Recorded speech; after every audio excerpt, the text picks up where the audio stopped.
The comedian dead? But why? You were always supposed to be world's smartest man, Veidt. You tell me. I never claimed to be anybody special, Rorschach. I just have some overenthusiastic PR men. Listen, could it have been a political killing? Maybe the Soviets... Dryberg said same thing. Don't believe it. America has Dr. Manhattan. Reds have been running scared since '65. They'd never dare antagonize us. I think we've got a masked killer. Not necessarily. The comedian had plenty of other political enemies to choose from. The man was practically a Nazi. He stood up for his country, Veidt. He never let anybody retire him. Never cashed in on his reputation. Never set up a company selling posters and diet books and toy soldiers based on himself. Never became a prostitute. If that makes him a Nazi, you might as well call me a Nazi too.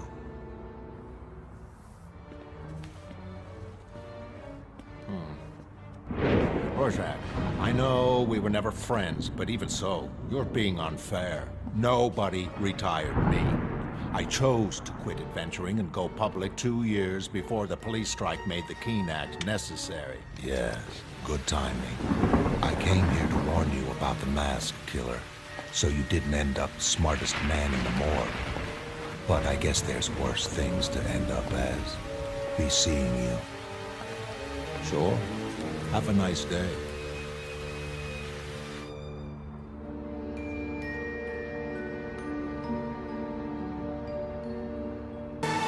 Extinguished.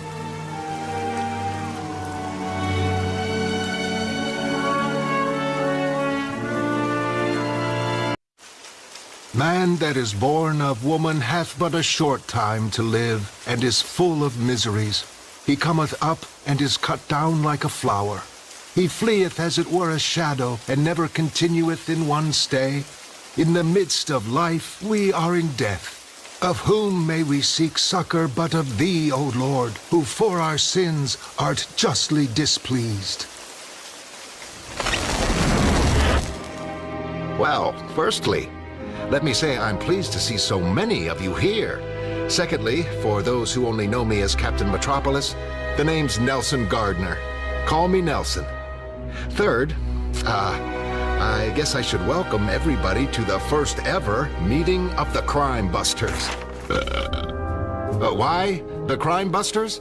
Well, as you know, this country hasn't had an organization of masked adventurers since the Minutemen disbanded in '49. New social evils emerge every day. Promiscuity, drugs, campus subversion, you name it. Now, by banding together as the Crime Busters, we... Bullshit. This whole idea, this Crime Busters shtick, it stinks. What it is, Nellie, is that you're getting old and you want to go on playing cowboys and Indians. That isn't true. Listen, let's not throw the idea out right away. Me and Rorschach have made headway into the gang problem by pooling our efforts. A group this size seems more like a publicity exercise somehow. It's too big and unwieldy. Surely that's just an organizational problem. With the right person coordinating the group, I think, oh, and I wonder who that would be. Got any ideas, Ozzy? I mean, you are the smartest guy in the world, right? It doesn't require genius to see that America has problems that need tackling. Damn straight. And it takes a moron to think they're small enough for clowns like you guys to handle. I think I'm as well informed as anyone. Given correct handling, none of the world's problems are insurmountable. All it takes is a little intelligence, which you got in spades, right? You people are a joke. You hear Moloch's back in town, you think, oh boy, let's gang up and bust them. You think that matters? You think that solves anything? Well, of course it matters if it don't matter squat. Here, let me show you why it don't matter. Hey, what are you doing? It doesn't matter squat because inside 30 years the nukes are gonna be flying like May bugs. My display! And then Ozzy here is gonna be the smartest man on the cinder. See you in the funny papers. John, I think I'd like to go home now, please. Listen, Nelson, This isn't working out. Maybe, please, don't all leave. Somebody has to do it. Don't you see? Somebody has to save the world. O Lord, most mighty, O holy and most merciful Savior, deliver us not into the bitter pains of eternal death. Thou knowest, Lord, the secrets of our hearts. Shut not thy merciful ears to our prayers, but spare us, Lord most holy, O God most mighty, O holy and merciful Savior. For as much as it hath pleased Almighty God of his great mercy to take unto himself the soul of our dear brother here departed, we therefore commit his body to the ground, earth to earth, ashes to ashes, dust to dust. Thy kingdom come, thy will be done, on earth as it is in heaven. Give as we forgive those that trespass against us. Now it's June, a charity event with several costumed adventurers attending. Friendly, middle-aged men who like to dress up. I have nothing in common with them. Only the youngest, called Ozymandias, seems interesting. It's 1975. The papers are full of the president's proposed constitutional amendment allowing him to run next year for a third term. Amidst all this, the unmasking and retirement of Ozymandias goes almost unnoticed. His real name is Adrian Veidt, a self-made millionaire. After retiring from adventuring, he invites Laurie and me to visit him at his Antarctic retreat. Oh, what is it? It's beautiful. That's Bubastis. She's a genetically altered lynx. I hadn't realized that eugenics was so advanced now.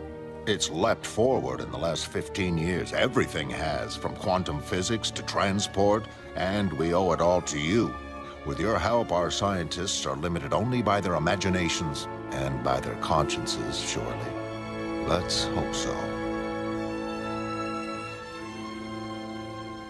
His eyes are sad and knowing. Time's running out, Mr. Veidt. You better hurry. Yes, I know. It's the toy people I have to see this morning, isn't it? That's right. They want some new characters. Maybe some of your major villains or something. The major villains are all dead. Oh, wow. What is it with everybody today? Everybody's on this total death trip. I think maybe it's the decor around here. All this Egyptian stuff. It's very morbid, very obsessed with death. Death wasn't morbid to the ancient Egyptians. They saw it as launching on a voyage of spiritual discovery. Don't you find that a comforting thought? Are you kidding? I mean, losing 10 pounds, that's a comforting thought. My next raise is a comforting thought. Spiritual discovery, on the other hand. Oh, God!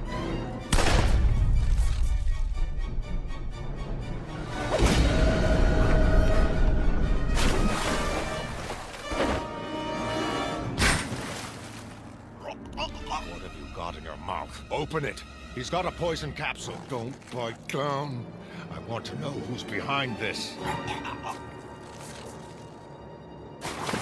Damn.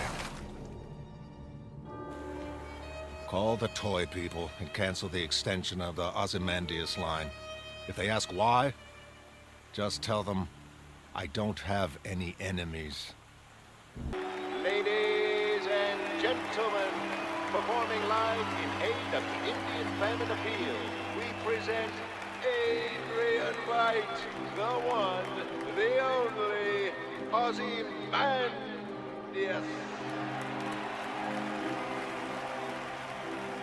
Oh, I'm sorry. Am I crushing you? And just look at the confidence as he leaps up and grabs the bar. This is absolutely breathtaking.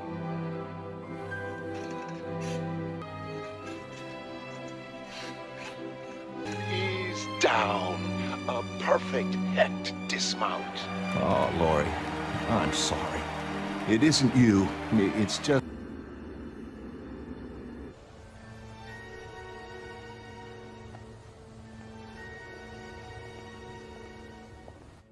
Welcome back, sir. It is good to have you safe with us. We received bulletins from New York. The attempted shooting? Ah, yes. Yes, these are dangerous times. Hello, Bubastis. Hello, old girl. Do you still wish to study the monitors and record your observations before dinner? No, let dinner wait.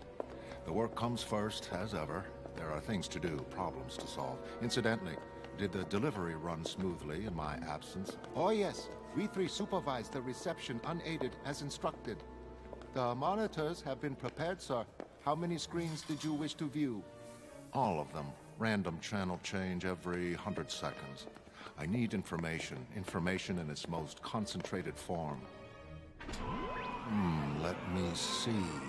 First impressions. Oiled muscle man with machine gun. Cut to pastel bears, Valentine hearts. Juxtaposition of wish fulfillment, violence, and infantile imagery. Desire to regress, be free of responsibility. This all says war. We should buy accordingly. I think I'm ready to begin recording now. Very good.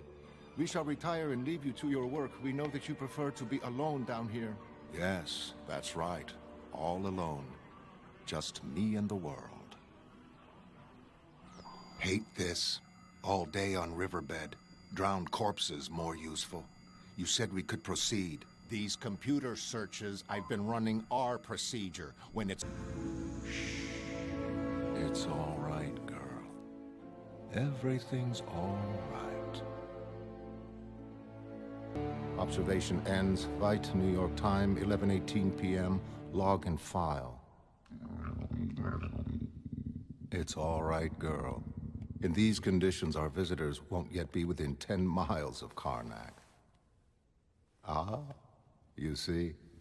Really, getting even this far is a breathtaking effort, given their limitations. It must be so disorientating. Their pursuit leads them deeper into moral and intellectual regions as uncharted and devoid of landmark as the territories currently surrounding them. Let's hope they know where to stop. Okay. Ah, well.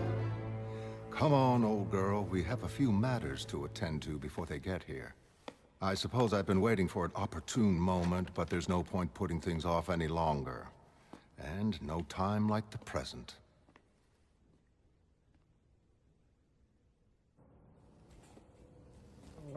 Not coming any further, no? Fair enough.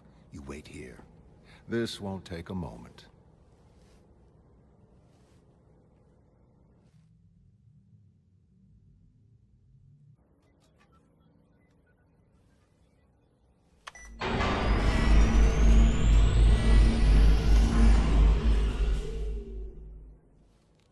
Hello, my friends. I've finished my work now, and I'd be honored if the three of you would join me for a small drink in the vivarium before dinner.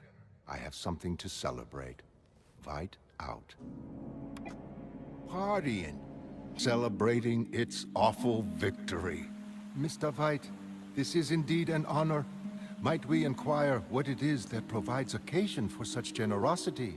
A life such as mine offers many things worthy of celebration, my friend. You need only look about you. Might I not celebrate the fortunes that have made this vivarium possible? A miraculous bubble of Tropicana set into endless sub-zero wastes. 2 alien universes separated by a membrane of fragile glass. What in my life does not deserve celebrating? But you are right, of course. Today marks an event especially worthy of such attentions. In many ways, it represents the culmination of a dream more than 2,000 years old. Although to uncover the reasons for my current elation, one need not delve quite so deeply into antiquity. A mere 40 years will suffice, back to my childhood. My parents reached America the year I was born, 1939. Entering school, I was already exceptionally bright, my perfect scores on early test papers arousing such suspicion that I carefully achieved only average grades thereafter. What caused such precociousness? My parents were intellectually unremarkable, possessing no obvious genetic advantages. Perhaps I decided to be intelligent, rather than otherwise. Perhaps we all make such decisions, though that seems a callous doctrine. By 17, my parents were both dead, and I faced a different decision. My inheritance offered lifelong idle luxury, and yet, needing nothing, I burned with a paradoxical urge to do everything. Do you understand? My intellect set me apart. Faced with difficult choices, I knew nobody whose advice might prove useful, nobody living. The only human being with whom I felt any kinship died 300 years before the birth of Christ. Alexander of Macedonia. I idolized him. A young army commander, he'd swept along the coasts of Turkey and Phoenicia, subduing Egypt before turning his armies towards Persia. He died aged 33, ruling most of the civilized world, ruling without barbarism. At Alexandria, he instituted the ancient world's greatest seat of learning. True, people died, perhaps unnecessarily, though who can judge such things? Yet how nearly he approached his vision of a united world. I was determined to measure my success against his. Firstly, I gave away my inheritance to demonstrate the possibility of achieving anything starting from nothing. Next, I departed for northern Turkey to retrace my hero's steps. I wanted to match his accomplishment, bringing an age of illumination to a benighted world. I wanted to have something to say to him should we meet in the Hall of Legends. I followed the path of Alexander's war machine along the Black Sea coast, imagining his armies taking port after port, ancient blood on ancient bronze. Strangely, before subduing Phoenicia, he struck north towards Gordium. Perhaps because of the challenge it presented. The ancient world's greatest puzzle was there, a knot that couldn't be untied. Alexander cut it in two with his sword. Lateral thinking, you see, centuries ahead of his time. Heading south, he entered Egypt through Memphis, where they proclaimed him son of Ammon, judge of the dead, whose name means the Hidden One. Under rule from Alexandria, the classic culture of the great pharaohs was restored. I followed him through Babylon, up through Kabul to Samarkand, then down the Indus, where he first met elephants of war. Where he'd turned back to quell dissent at home, I traveled on, through China and Tibet, gathering martial wisdom as I went. Alexander returned to Babylon to die of an infection, aged 33. Amongst its ruined ziggurats, I saw at last his failings. He'd not united all the world, nor built a unity that would survive him. Disillusioned but determined to complete my odyssey, I followed his corpse to its resting place in Alexandria. The night before returning to America, I wandered into the desert and ate a ball of hashish I'd been given in Tibet. The ensuing vision transformed me. Wading through powdered history, I heard dead kings walking underground, heard fanfares sound through human skulls. Alexander had merely resurrected an age of pharaohs. Their wisdom, truly immortal, now inspired me. What intellectual magnificence their system encouraged. Ptolemy, seeking the universe's pivot from his lighthouse at Pharos. Eratosthenes, measuring the world using only shadows. Their greatest secrets, however, were entrusted to their servants, buried alive with them in sand-flooded chambers. Adopting Ramesses II's Greek name and Alexander's freebooting style, I resolved to apply antiquity's teachings to today's world. Thus began my path to conquest. Conquest not of men, but of the evils that beset them. Today, that conquest becomes assured, in which your unquestioning assistance has proven invaluable. Do you comprehend the triumph to which you have contributed? The secret glory that it affords? Do you understand my shame at so inadequate a reward?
Adrian.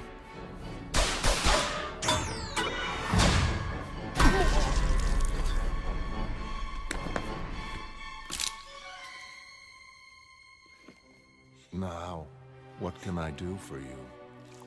Damn it, you know what this is about. Pyramid deliveries are behind this whole mess, and you're behind Pyramid. Christ, Adrian, what are you trying to do?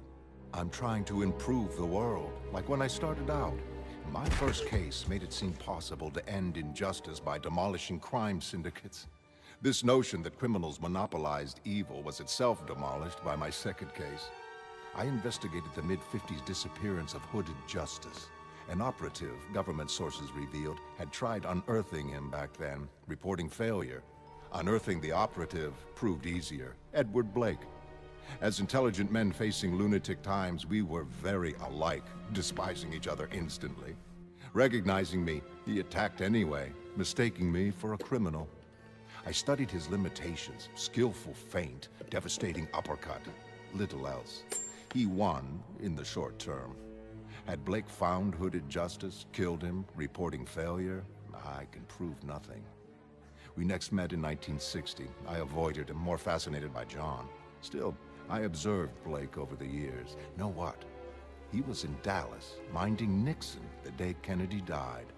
Nobody's sure why Nixon was there. Ever read JFK's intended speech? We in this country, in this generation, are by destiny rather than choice, the watchmen on the walls of world freedom. Was he rehearsing it, perhaps, as the motorcade reached the plaza, never suspecting that on the walls of world tyranny, crosshairs watched him? We all realized then how bad things were. I continued adventuring, but it seemed hollow. I found only the symptoms, leaving the disease itself unchecked. I felt helpless against forces greater than any I'd anticipated. Too cowardly to confront my anxieties, I had life's black comedy explained to me by the comedian himself at the Crime Busters fiasco in '66. He discussed nuclear war's inevitability, described my future role as smartest guy on the cinder, and opened my eyes. Only the best comedians accomplish that. I remember the charred map between my fingers. Nelson saying, "Someone's got to save the world." That's when I understood. That's when it hit me. Brutally, I'd been brought nose to nose with mankind's mortality. For the first time, I genuinely understood that Earth might die. And yet what could I do? I saw East and West, locked into an escalating arms spiral. Here was a knot to try even Alexander's ingenuity. Both sides realized the suicidal implications of nuclear conflict, yet couldn't stop racing towards it lest their opponents should overtake them. Sooner or later, conflict would be inevitable. My plan required preparation. Each step had to be taken carefully, constantly striving to keep in mind the enormous scale of what was at stake. The world's present would end. Its future, immeasurably vaster, would also vanish. No human vestige would remain. All our richness and color and beauty would be lost, as if it had never been. Each step was synchronized. John, being too powerful and unpredictable to fit my plans, needed removing.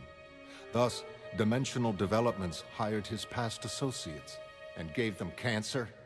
Yes, Weaver first, Slater, and Moloch later. Unwittingly exposed to radiation, they were closely observed, cultivated as weapons against John. Meanwhile, taking advantage of new technology, I researched genetics. Bubastis was an early success, and teleportation. Since John proved teleportation possible, why develop electric cars? My researches were vital, like my island, secretly purchased in 1970. The only hero retaining public sympathy, I quit 2 years before the Keene Act, concentrating on my plan. Unable to unite the world by conquest, Alexander's method, I would trick it, frighten it towards salvation with history's greatest practical joke. That's what upset the comedian when awareness of my scheme crashed in upon him. Professional jealousy. Blake's murder. You confess? Confession implies penitence. I merely regret his accidental involvement. Returning from Nicaragua by air, he spotted a ship docking at an uncharted island. Suspecting Sandinista bases, he resolved to investigate. Imagine, the perfect fighting man discovering a plot to put an end to war, an end to fighting. How could genetics and teleportation end war? Well, without John's guiding mind, teleportation proved limited. Anything living died of shock upon transfer, or materialized in an occupied space and exploded. But that wasn't what Blake found on the island. He found a collection of missing artists and scientists, working upon a monstrous new life form. Upon learning the creature's intended purpose, Blake's practiced cynicism cracked. Though appalled, exposing my plan would precipitate greater horrors, preventing humanity's salvation. Even Blake balked at that responsibility, telling only Moloch, who he knew wouldn't understand. But I had Moloch's place bugged, and I understood perfectly. The plan Blake had uncovered was this: to frighten governments into cooperation, I would convince them that Earth faced imminent attack by beings from another world. Adrian, come on. What? You're serious? Perfectly. An intractable problem can only be resolved by stepping beyond conventional solutions. Alexander understood that 2,000 years ago in Gordium. Blake understood too. He knew my plan would succeed, though its scale terrified him. That's why he told nobody. It was too big to discuss. But he understood. At the end, he understood. He understood the portents, knew a dazzling transformation was at hand for mankind. The brutal world he'd relished would simply cease to be. After Blake, I neutralized John. Stolen psychiatric reports indicated his mental withdrawal. The cancer allegations made it physical. By then, Rorschach's masked killer hunt needed stopping. My own assassination, confirming his erroneous theory, placed me beyond suspicion. I'd hired my own killer through a third party. When I fed him the cyanide capsule, perhaps he realized this. Nothing now stood between me and my goal. Humanity's fate rested safely in my hands. Adrian, this is crazy. Who'd believe in alien invasion? Hitler said people swallow lies easily, provided they're big enough. I planned to build my monster, teleport it to a certain destination. Said teleportation unworkable. It works fine, assuming you want things to explode on arrival. Teleported to New York, my creature's death would trigger mechanisms within its massive brain, cloned from a human sensitive. The resultant psychic shockwave, killing half the city. Adrian, I'm sorry. You need help. I know this half New York stuff is bullshit, but I'm still glad we got here before you got deeper into this mess. Christ, you seriously planned all this mad scientist stuff? I mean, when was this hopeless black fantasy supposed to happen? When were you planning to do it? Do it? Dan, do you seriously think I'd explain my master stroke if there remained the slightest chance of you affecting its outcome? I did it 35 minutes ago.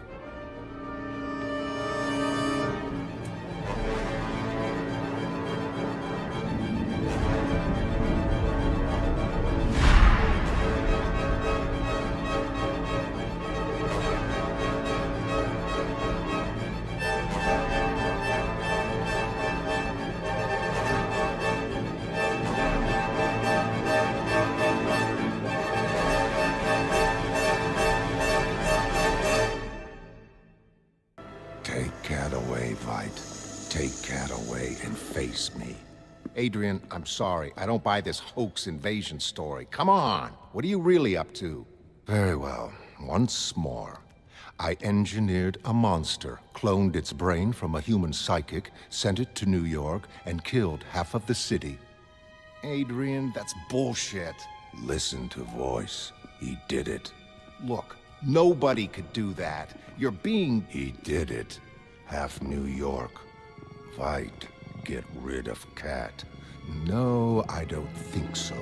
After all, her presence saves you the humiliation of another beating. Rorschach, his story, it's full of holes. Adrian, your assassination attempt. What if he'd shot you first instead of your secretary? I suppose I'd have had to catch the bullet, wouldn't I? You... Come on. That's completely... You couldn't really do that. You wouldn't kill half New York. You couldn't. I could. I did. If you like, I'll tell you how. The psychic was the key. Poor young Robert Deschaines. I acquired his brain after death, and my geneticists cloned something much bigger and more powerful from it, incorporating it into my creature. The brain was a psychic resonator. It would amplify a signal pulse and broadcast it, the signal triggered by the onset of death. We coded a lot of information into the signal, terrible information. Max Shay's descriptions of an alien world, Hira Manish's images, and Lynette Paley's sounds. Other than those killed outright by the shock, many will be driven mad by the sudden flood of grotesque sensation, and sensitives worldwide will have bad dreams for years to come. No one will doubt this Earth has met a force so dreadful it must be repelled, all former enmities aside. No one will know. Those involved are all dead, killed by killers who killed each other. A lethal pyramid. What about us? Yes, I've been rather wondering about that myself.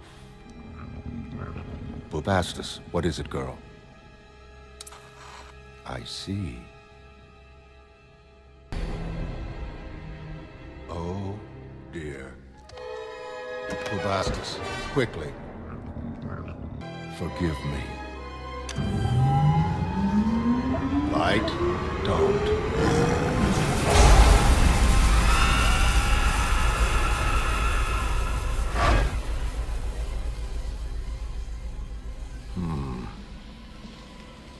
Do you know, I really wasn't sure that would work. Veidt! You're an asshole.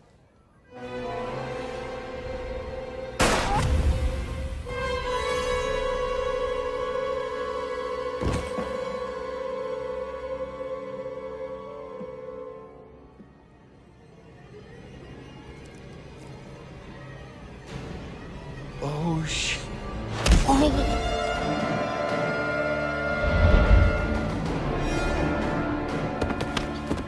There. Something else I wasn't sure would work. Oh. Veidt, you bastard. If you've hurt her, I'll... Oh, Daniel. Daniel. Please, do grow up. My new world demands less obvious heroism, making your schoolboy heroics redundant. What have they achieved? Failing to prevent Earth's salvation is your only triumph. By default, you usher in an age of illumination so dazzling that humanity will reject the darkness in its heart and turn instead towards the...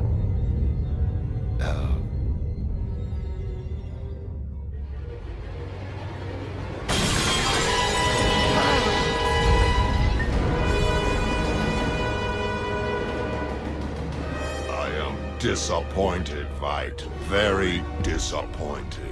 Restructuring myself after the subtraction of my intrinsic field was the first trick I learned. It didn't kill Osterman. Did you think it would kill me? What's that in your hand, Veidt? Another ultimate weapon? Yes. Yes, you could say that. From New York, pictures coming up. Scene here, utterly horrible. I can't describe. Death toll in the millions. People insane. In New York, a pregnant woman convinced her unborn child was eating her. This can't be right. Millions of... Are we looking at any other dimensions? These first pictures show... Is that... No comment. We have no comment. I can't believe this. I can't believe that... Have we been invaded? We ask... Impossible as it seems, we cannot dismiss the possibility of millions. Alien contact or... And in New York, millions of... From London, Mr. Healy sent a message of world leaders responding to the tragedy from Russia. Gorbachev stated that in light of alarming developments in New York, he went on to suggest suspension of hostilities until forcing withdrawal from Afghanistan as soon as complete confusion here and to hostilities. Immediate summit in Geneva. New York tonight. Hostilities until we and end the war in Afghanistan as a gesture of solid ingenuity. End the war. I did it. I did it! I saved Earth from hell. Next, I'll help her towards utopia. It is as Ramesses said, Canaan is devastated, Ashkelon is fallen, Gezer is ruined, Yenoam is reduced to nothing. Israel is desolate, and her seed is no more, and Palestine has become a widow for Egypt. Wait a minute. Next, after what you did, you can't get away with that. All the countries are unified and pacified. Can't get away with it. Will you expose me, undoing the peace millions died for? Kill me, risking subsequent investigation? Morally, you're in checkmate. Like Blake. Let's compromise. What? Logically, I'm afraid he's right. Exposing this plot, we destroy any chance of peace, dooming Earth to worse destruction. On Mars, you demonstrated life's value. If we would preserve life here, we must remain silent. Never tell anyone? We really have to buy this? Jesus, he was right. All we did was fail to stop him saving Earth. Jesus. How can humans make decisions like this? We're damned if we stay quiet. Earth's damned if we don't. Okay. Okay, count me in. We say nothing.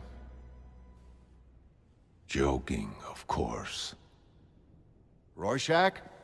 Rorschach, wait! Where are you going?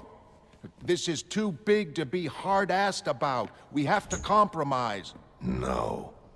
Not even in the face of Armageddon. Never compromise. Now, what would you call that, I wonder? Blotting out reality, perhaps.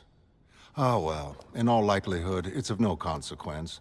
As a reliable witness, Rorschach is hardly, how shall we put it, without stain.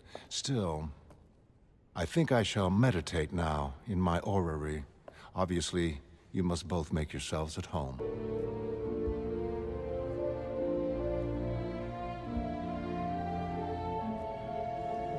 Hello, John. I was hoping we'd have the chance to talk. John, I know people think me callous, but I've made myself feel every death. By day, I imagine endless faces. By night, well, I dream about swimming towards a hideous... No, never mind, it isn't significant. What's significant is that I know I've struggled across the backs of murdered innocents to save humanity, but someone had to take the weight of that awful necessary crime. I'd hoped you'd understand. Unlike Rorschach. You needn't consider Rorschach, but yes, I understand, without condoning or condemning. Human affairs cannot be my concern. I'm leaving this galaxy for one less complicated. But you'd regained interest in human life. Yes, I have. I think perhaps I'll create some. Goodbye, Adrian. John, wait. I did the right thing, didn't I? It all worked out in the end. In the end? Nothing ends, Adrian. Nothing ever ends. John, wait. What do you mean by...